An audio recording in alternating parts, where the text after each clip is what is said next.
당신의 답답함을 누군가는 들어줘야 하니까 첫 끼에 반하답니다. 당신의 하루는 어떠셨나요? 오늘의 이야기는 40대 한 여성분의 하루입니다.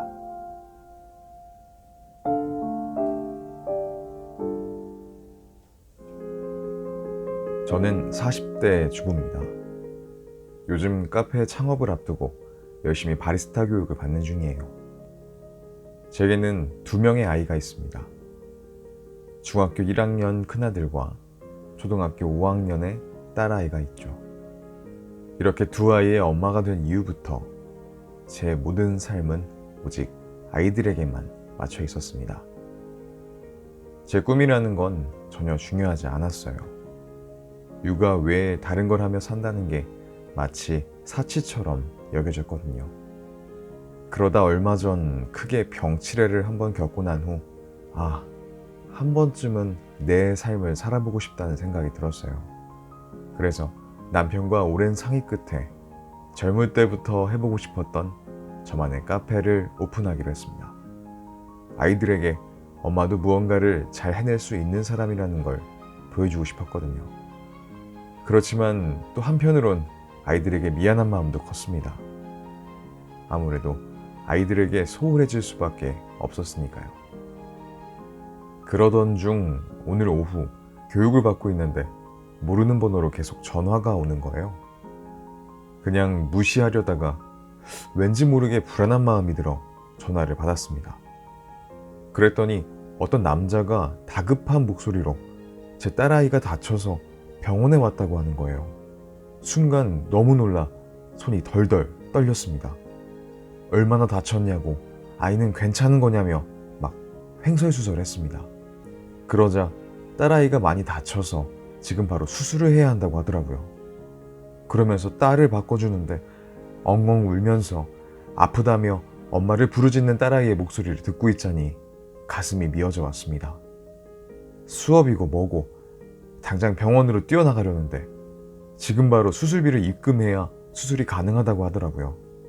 그래서 입금하기 위해 인터넷 뱅킹을 켰는데 알림톡이 하나 왔습니다. 글쎄, 딸아이가 영어 학원에 등원했다는 문자였습니다. 요즘은 학원에서 이런 것도 보내주거든요. 이게 뭐지? 싶어 전화를 끊고 딸아이 학원에 전화를 해봤어요. 그랬더니 지금 학원에서 아주 잘 수업을 듣고 있다는 겁니다. 네, 보이스피싱이었어요. 딸아이가 다쳤다는 말에 정말 세상이 무너진 것처럼 심장이 내려앉고 온몸에 소름이 돋는 기분이었는데 이게 다 보이스피싱이었다니. 근데 화가 나기보다는 정말 너무나 감사했습니다. 참, 보이스피싱 당하는 사람들 보면서 바보 아니야? 하고 비웃곤 했었는데 하마터면 제가 바보가 될 뻔했습니다. 아마 평소였다면 단번에 보이스피싱임을 알아차렸을 텐데 아무래도 예전에 비해 아이들을 챙겨주지 못하고 있다는 미안함 때문에 그 순간 제가 더 사리분별을 못했던 것 같습니다. 그냥 다 내 잘못 때문에 아이가 다친 것만 같았거든요. 나를 위한답시고 아이들에게는 신경조차 쓰지 못하고 있는 제가 너무 미웠습니다. 괜한 욕심을 부리고 있는 건 아닌지 하는 생각도 들었고요. 앞으로 카페를 오픈하게 되면 아이들한테 신경 못 쓰는 일들이 더 많아질 텐데 내 인생, 경제적 여유보다는 그냥 계속 지금처럼 아이들 옆에서 육아맘으로 사는 게 맞는 게 아닌가 싶기도 합니다. 하지만 또 한편으론 이제 더 이상 이런 기회는 없을 거라는 생각이 자꾸 절 힘들게만 만드네요. 자야 되는데 정말 고민이 많아지는 하루입니다.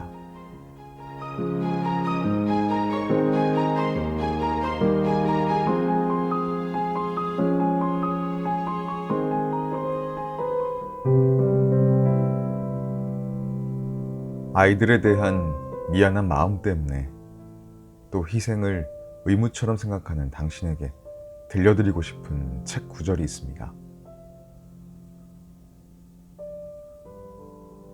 아이들은 엄마는 꿈이 뭐였어? 라고 묻곤 한다. 엄마는 꿈이 뭐야? 라고 묻는 아이는 드물다.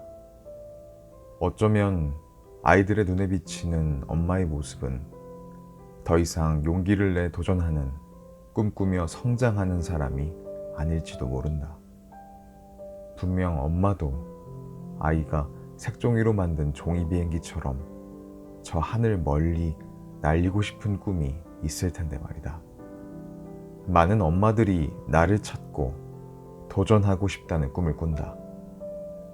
하지만 육아와 일을 병행하는 워킹맘도, 육아에 전념해 내가 없는 전업맘도, 그리고 잘 나가던 커리어우먼에서 내 아이를 위해 기꺼이 전업맘으로 변신한 경력 단절맘도 나를 찾는 일에 용기 내기가 쉽지 않은 것은 매한 가지다.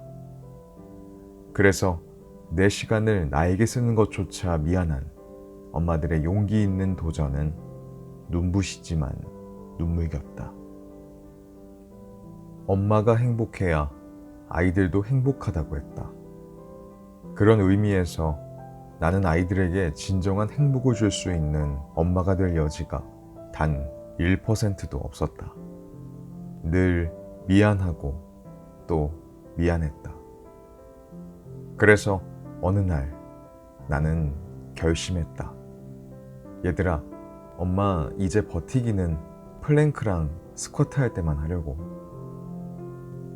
사실 엄마는 언제나 희생과 헌신이 당연한 존재다. 나의 엄마만 봐도 그랬다. 내가 고등학교 시절부터 엄마 혼자서 나와 동생을 키우셨으니 두 딸의 엄마로 살아오셨을 뿐 엄마 인생은 없었다. 그래서 엄마는 항상 우리에게 이렇게 말씀하셨다. 아니, 누누이 강조하셨다.